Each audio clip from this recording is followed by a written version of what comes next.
Minsan talaga, kahit anong plano mo sa buhay, may mga pagkakataong tila ba mas matimbang ang itinakdang liko kesa sa tuwid mong landas. At doon mo mapagtatanto na hindi lang ang daan ang naliligaw, kundi pati ang puso mo. Ako si Rhea, tubong masbate. Ang kwentong ibabahagi ko ay ilang dekada na ang nakalipas.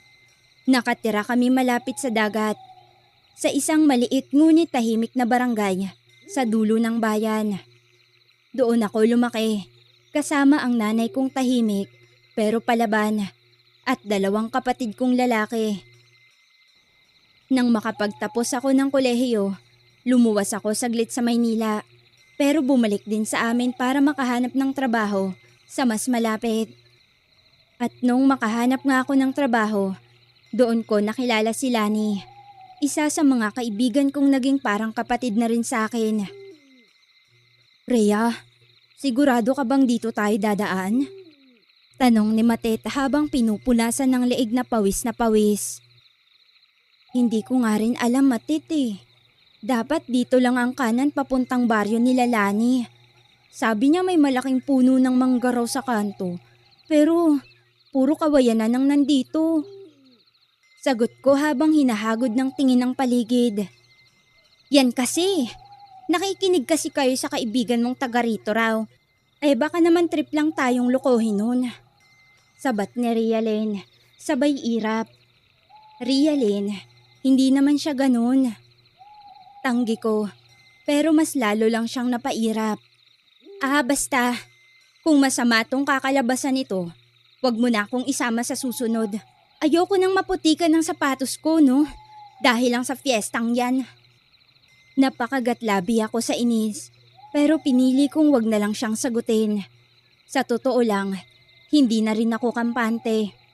Sanay ako sa bayan, at kahit tubong masbati ako, hindi ko gaanong kabisado ang mga baryo. Madalas lang talaga ako sa sentro ng palengke, eskwelahan o simbahan.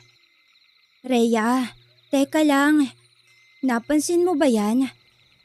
Bulong ni Matet na biglang humawak sa braso ko. Napalingon ako.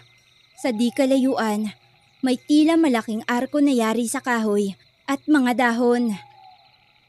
May mga bulaklak itong parang hindi ko pa nakikita kahit kailan. Kumikinang-kinang at nakapaloob ito sa parang nahalos kasing lawak ng 5 basketball court.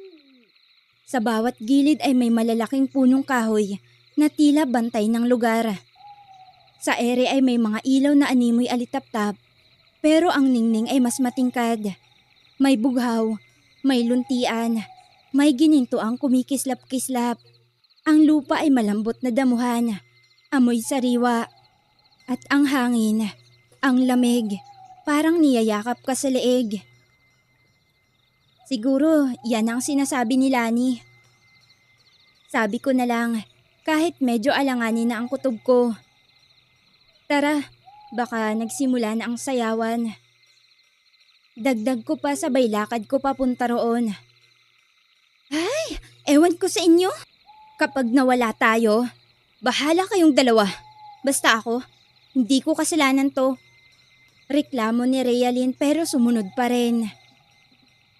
Pagsapit namin sa loob ng arko, parang ibang mundo ang sumalubong sa amin. Ang ganda ng paligid ay hindi nababagay sa karaniwang baryo. Ang entablado, gawa sa makikinis na kahoy. May disenyo ng ukit na hindi mo mahahanap sa ordinaryong handaan. May mga tela sa gilid na kulay pilak at puti. Umaalon-alon ang mga to sa ihip ng hangin. Ang mga taong naroroon ay nakasuot ng mga barong at magagarang saya. Tila gawa sa tela ng buwan at sinulid ng araw. Yun bang kasuotan ng mga taong mararangya? At ang musika, gabi man ay tila umaga sa saya ng tugtog. May halong tunog ng plauta, gitara, at tila kulintang. Lumulutang ang himig sa hangin, sinasabayan ng mga tawa ng bisita. Hindi mo iisiping, isa lang itong piyesta. Para itong piyesta ng mga diwata. Ang ganda naman dito, bulong ni Matet habang nakanganga sa pagkakamangha. Ganda nga, pero ang weird. Para tayong nasa pelikula ni Nora Honor. Sabat ni Rhea Lynn sabay taas ng kilay. Napangiti ako kahit papaano. Siguro, piyestang-piyesta lang talaga sila dito. Baka tradisyonal na kasuotan ng peg. Habang nakamasid kami, may isang matandang babae ang lumapit sa amin. Kayo ang mga panauhing hinihintay namin. Halina kayo. Nagkatinginan kaming tatlo. Panauhin? Baka ibang Rhea ang tinutukoy mo, Nay. Tanggi ko sabay ngiti. Ay hindi. Ikaw si Rhea. Kasama ang dalawang binibining ito. Halina't makisaya kayo rito sa amin. Uy, sosyal tayo. Bulong ni Matit sabay tawa. Sa wakas, may kwenta rin pala tong pagpunta natin. Sabi ni Rhea Lynn, sabay sapo sa buhok niya at nag-ayos ng palda. Dinala kami ng matanda sa gilid ng entablado kung saan may mahabang lamesa at upo ang gawa sa yantok. Pero bago pa man kami nakaupo, may iilang mga babae ang lumapit sa amin. Pinalibutan nila kami. Nag-uunahan at nagsisiksikan pa ang mga to. At sa maniwala man kayo o hindi, Miss Aya, sa isang kurap lang ng mga mata namin, biglang nagbago ang kasuotan namin. Ang kaninang simpleng bestidang mga suot namin, naging magagara ito. Gaya ng mga suot ng tao na nakikita namin sa paligid. Laking pagtataka ko kung paano yun nangyari. Itatanong ko pa sana kung anong mahika ang ginawa nila para baguhin ang mga kasuotan namin. Pero bago pa man ako makapagsalita, nag-unahan ng mag-alisa ng mga babae. Ang matandang nagdala naman sa amin sa may lamesa, inalok lang kami ng maiinom. Sa gulat at pagtataka namin, hindi na kami nakatanggi pa. Nagkatinginan na lamang kaming tatlo ni Matet at Rhea Lynn. Kinukutuban man ako ng hindi maganda, aaminin kong mas nanaig ang pagkamangha ko sa paligid, lalo na sa magarang kasuotan na sa tanang buhay ko ay ngayon ko lang naranasang masuot. Maya-maya pa, inilapag ng matanda sa harap namin ang maiinom na tila katas ng bunga. Kulay asul ito na may puting bula sa ibabaw. Amoy rosas at pakwan. Sige lang, inumin ninyo. Magaan sa pakiramdam yan at mawawala ang pagod na nararamdaman nyo. Aya ng matanda. Ako ang unang uminom. Matamis, malamig, parang gatas ng nyog na may halong pulot. Sumunod si Matet. Si Rhea Lynn naman, syempre, nagpakasosyal. Ay, sorry Nay. Hindi ako basta-basta umiinom kung hindi ko alam kung ano ang nilalaman niyan. Baka ma-allergy ako. Baka ma-ospital pa ako, di ba? Hindi ko alam kung saan siya humugot ng ganyang arte. Pero tinignan lang siya ng matanda at ngumiti. Naiintindihan ko.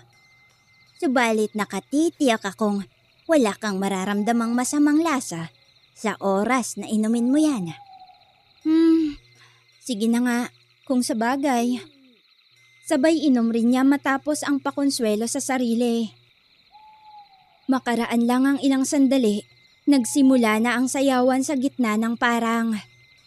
Gaya ng sinaunang piyesta, Miss Aya, humilera ang mga babae sa gitna ng parang, kabilang na kaming tatlo roon. Magagara at magagarbo ang mga kasuotan na masasabi kong sa palabas mo lang talaga mararanasan kung hindi ka naniniwala sa mga ganito. Isa-isang lumalapit ang mga kalalakihan, inaalok ang kababaihan ng sayaw. Habang isa-isa nang napipili ang mga babaeng nasa hilera namin, kabadong-kabado na ako. Pinagpapawisan na rin ang palad ko. Siyempre, iyon ang unang pagkakataong naranasan ko ang ganong sayawan.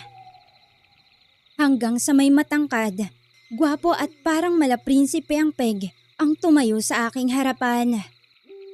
Magiliw itong nakangiti, ngiti na parang nangungusap ang mga mata kahit hindi siya nagsasalita.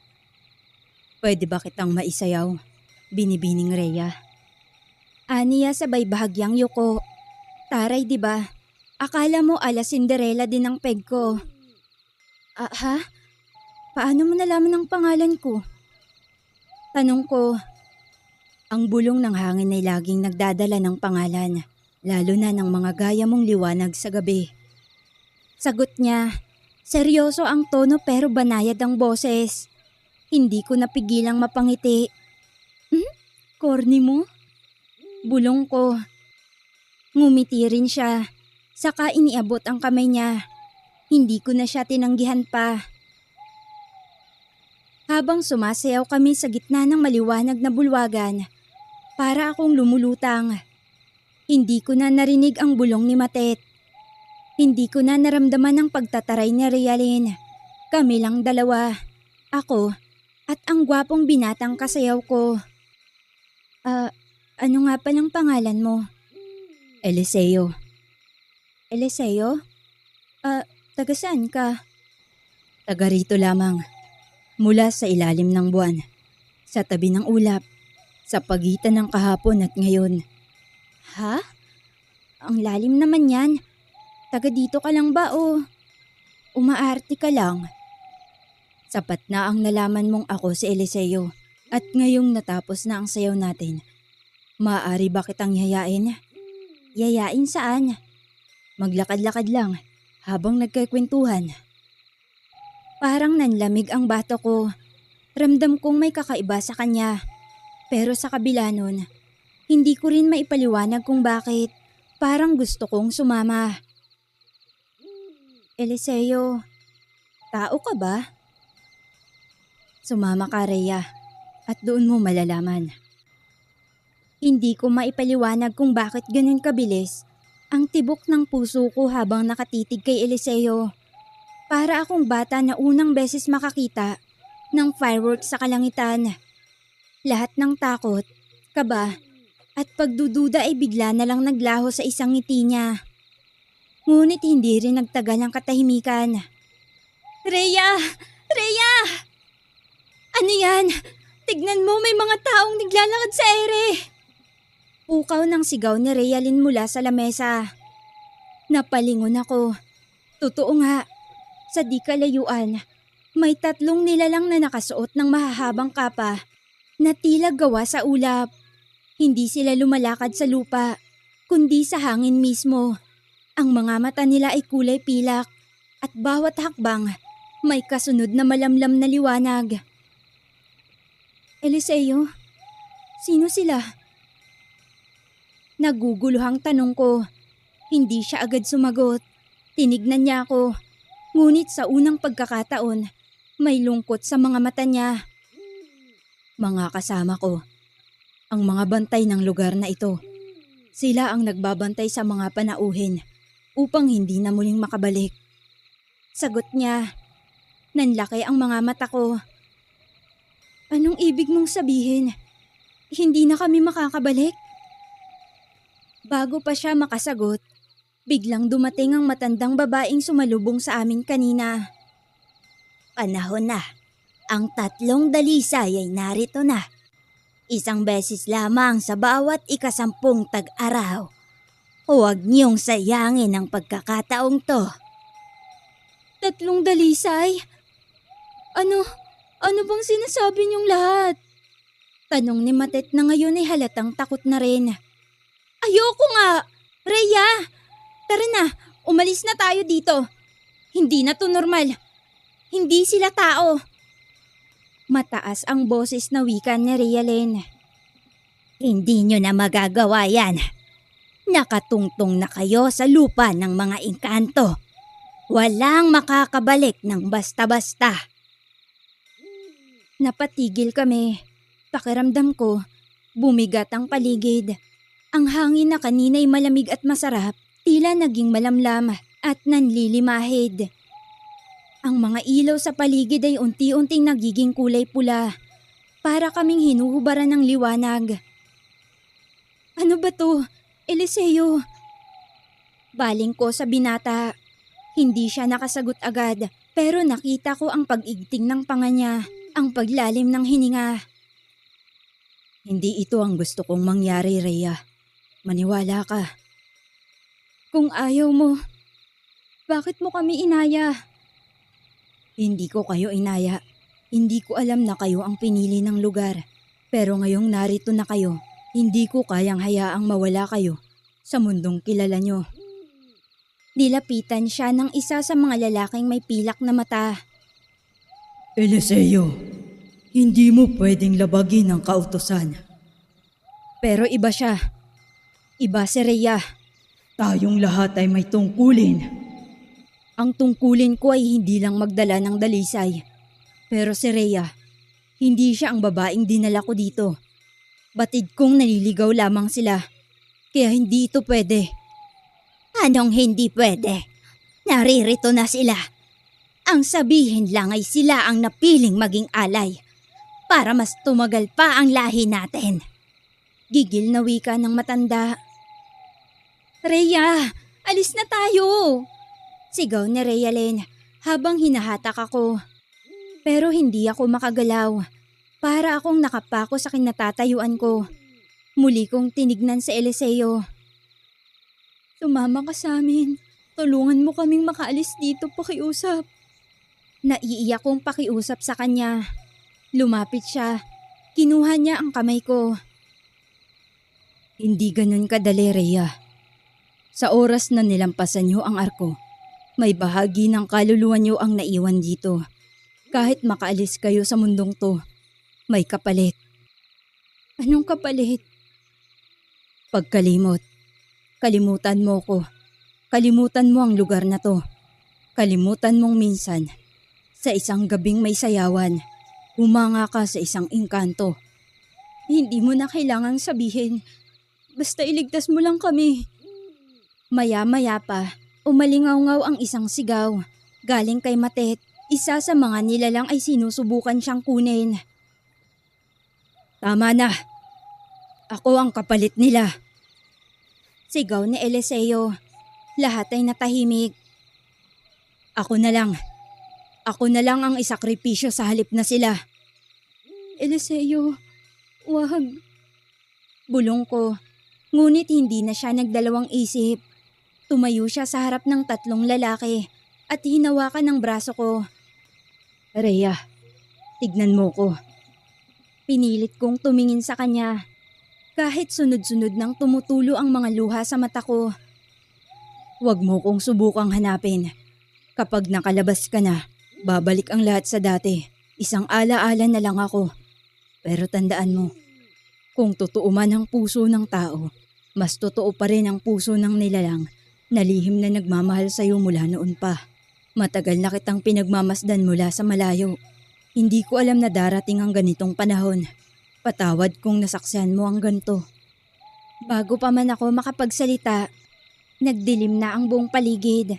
Ang huli kong nakita bago ako mawala ng malay ay sinugod na ng napakaraming nilalang sa Eliseo at kinaladkad gamit ang kadena papalayo. Isang mapait na ngiti ang pinakawala ng binata bago ko maipikit ang mga mata. Kasunod nun, may malakas na ihip ng hangin ang tumama sa aking muka. Nang idilat ko ang mga mata ko, nasa labas na kami ng arko. Rhea, nasa labas na tayo. Sambit ni Matet. Rhea, ano yun? Saan tayo galing? Naguguluhang tanong ni Rhea Lynn. Napatingin ako sa paligid. Wala na ang arko. Wala na ang mga ilaw. Tahimik ang paligid, maliban sa mga tunog ng kuliglig at hangin sa damuhan. Sayawan, pero parang panaginip lang lahat. Bulong ni Matet. Wala akong maalala. Ang alam ko lang, naligaw tayo tapos wala na. Sabi ni Rhea Lynn sabay hawak sa ulo. Napatingin ako sa kanila. Tila nga ako lang ang natatandaan ng lahat. At sa Eliseo, wala na siya. Ngunit sa palad ko, may naiwan. Isang puting bulaklak na kumikislap sa ilalim ng buwan. Isa lang ang ibig sabihin nun. Totoo ang lahat. Tara na, bumalik tayo sa kalsada. Baka hinahanap na tayo. Wika ko sabay tayo. Nagmadali kaming bumalik sa pinanggalingan naming daan. Mabuti na lang at sa pagmamadali may nadaanan kaming pilapil na tila pamilyar. Ilang minuto lang ay nakita na namin ang dulo ng sementadong kalsada. "Rhea! Rhea!" Sigaw ng pamilyar na tinig. Paglingon ko, si Lani, kasama ang ilang tanod at matatandang lalaki. "Lani!" Sabay naming sigaw. Tumakbo siya palapit sa amin at niyakap ako ng mahigpit.